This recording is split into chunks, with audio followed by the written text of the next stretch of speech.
एगो बात हम रोवलो से पूछल चाहतनी, चाहे हम बतावलो चाहतनी, हमहू यही जमाना के हैं, कोनो पुराना जमाना के ना है। लेकिन कुछ चीज हमारे मतलब हमरा माने में ना उस चीज अभी भी करे के चाहिए।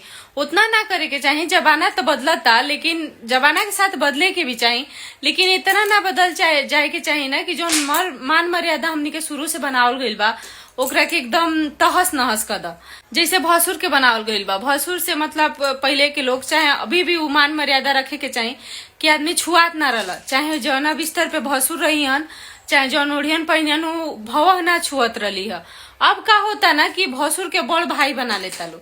अरे बड़ भाई बना ली हल ठीक बा, लेकिन मान मर्यादा में रह। अब हमनी के बड़ हो गइल बनी जा, हमनी के खुद अपन मान मर्यादा के समझ होके के चाहे।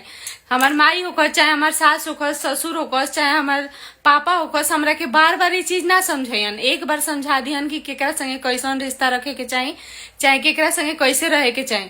अब उहो लोग काहे बार बार बोली लो, जब हम ही के लतखोर हो जाइन जाता हमनी के सुनबे ना करम जा। तो एके बात अगर सास ससुर हो गई चाहे माई बाप हो गई, एके बात केहू कितना रटी। तो ये बात हमनी के समझे के चाहिए। हमनी काहे से कि हमनी के अपना माई बाप के करत देखत आइल बन जा।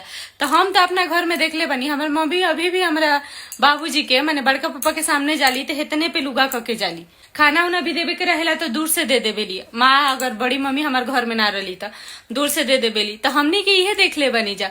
लेकिन जमाना के अनुसार बदल जा, लेकिन इतना भी मत बदल न कि जौन तार रीति रिवाज बा, जौन तार शर्म लिहाज बा ओकरा के एकदम तहस नहस कर द। बस हम इतने कहल चाहतनी रोवलो से।